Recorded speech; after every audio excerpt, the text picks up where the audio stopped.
सरपंच संतोष देशमुख हत्या आणि खंडणी प्रकरणामध्ये वाल्मिक कराड सध्या तुरुंगामध्ये आहे। मात्र कराड जेलमधून सर्व काही करतोय असा गौप्यस्फोट शिवसेना उद्धव बाळासाहेब ठाकरे पक्षाचे नेते अंबा दानवे यांनी केलेला आहे। इतकंच नाही तर आपल्या समोर बसलेल्या एका व्यक्तीला कराडचा जेलमधून फोन आला होता असा दावा सुद्धा दानवेंनी केलाय। या प्रकरणामध्ये 3 महिन्यांपूर्वी चौकशीची मागणी सुद्धा केली होती असंही दानवेंनी म्हटलंय।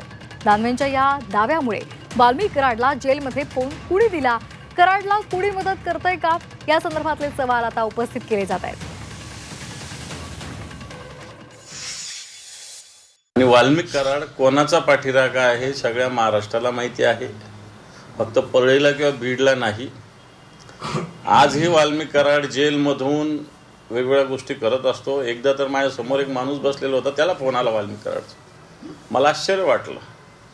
आता मी नाव नाही सांगू शकत त्या व्यक्तीचं, पण तो त्याच्या माझ्या समोर फोन आलेला मी पाहिलेला आहे। कोणाला कसं सांगू? फोन आला होता तुमच्या समोर बसलेले? हो, आला होता।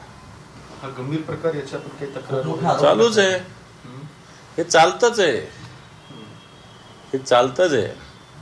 म्हणजे वाल्मिक कराड अजूनही जेलमधनं लोकांना हो, बिलकुल करतो, बिलकुल करतो। तुम्ही याच बाबतीतली काही या प्रकरणात चौकशी व्हायला पाहिजे ना। मी 4 महिन्यापूर्वी सांगितलं होतं, 3 महिन्यापूर्वी चौकशी झाली पाहिजे। काय तिथं सगळंच सरकार त्यांना हे करतात, मग हे राजकीय सपोर्ट शिवाय थोडी होऊ शकते सगळ्या गोष्टी। आणि म्हणून धनंजय मुंडेंचा इथं सगळीकडे रोल आहेच आहे। तर अंबादास दानवे यांनी हा मोठा गौप्यस्फोट केलेला आहे। संतोष देशमुख हत्या प्रकरणामध्ये आणि खंडणी प्रकरणामध्ये वाल्मिक कराड सध्या जेलमध्ये आहे। मात्र कराड जेलमधून सर्व काही करतोय असा गौप्यस्फोट अंबादास दानवे यांनी केलेला आहे। या संदर्भात अधिक माहिती देत आहेत आमचे प्रतिनिधी विशाल करोळे। विशाल, मोठा गौप्यस्फोट दानवे यांनी केलेला आहे। कराडकडे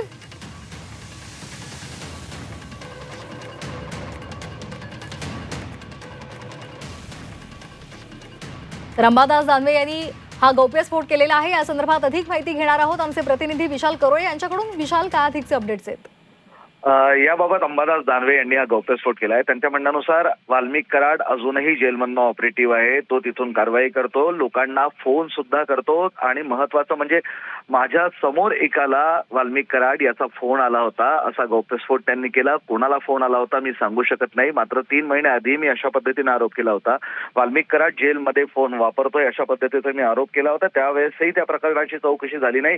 किमान आता तरी या सगळ्या प्रकरणाची चौकशी करावी अशी मागणी त्यांनी केली। खरं तर याआधी सुद्धा वाल्मिक कराड जेलमध्ये सुखसुविधा मिळतात, फोन वापरतो अशा पद्धतीचे आरोप झाले होते। गेल्या महिन्यातच या संदर्भातून जेलची तपासणी सुद्धा करण्यात आली होती। मात्र त्यानंतर सुद्धा वाल्मिक कराड जर जेलमध्ये फोन वापरत असेल आणि अजूनही तिथून लोकांना कॉल करत असेल तर हा सगळा प्रकार धक्कादायक म्हणावा लागेल आणि या संपूर्ण प्रकरणाची गंभीर चौकशी करण्याची गरज आहे। अगदी अंबादास दानवे यांनी हे पण सांगितलेलं होतं की या संदर्भात मी 3 महिन्यांपूर्वीच मागणी केलेली होती की या संपूर्ण प्रकरणाची चौकशी केली जावी, मात्र त्यावर काही कारवाई करण्यात आलेली नव्हती।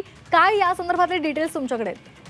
अगदी खरं आहे। अंबादास दानवे यांच्या म्हणण्यानुसार 3 महिन्याआधी त्यांनी याबाबतची तक्रार केली होती आणि याबाबतची माहिती पोलिसांना दिली होती असं त्यांचं म्हणणं आहे। मात्र त्यावेळेस कुठलीही कारवाई झाली नाही आणि ती कारवाई झाली नाही म्हणूनच अजूनही वाल्मिक कराड हा जेलमधनं फोन करतोय आणि अगदी माझ्या बाजूला बसलेल्या एका माणसाच्या फोनवर वाल्मिक कराड याचा फोन आला होता असं अंबादास दानवेंचं म्हणणं आहे। नक्की तो माणूस कोण हे सांगण्यास अंबादास दानवे यांनी नकार दिला। मात्र जेलमधनं जर एखादा आरोपी अशा पद्धतीनं फोन कॉल करत असेल, अशा पद्धतीनं ऑपरेशन सुरू असेल तर निश्चितपणे या संपूर्ण प्रकरणाची चौकशी करण्याची मागणी त्यांनी केलेली आहे आणि याबाबत लवकरच आपण एक मोठा खुलासा करू असंही त्यांनी सांगितलेलं आहे। कल्याणी, धन्यवाद दिलेल्या माहितीसाठी।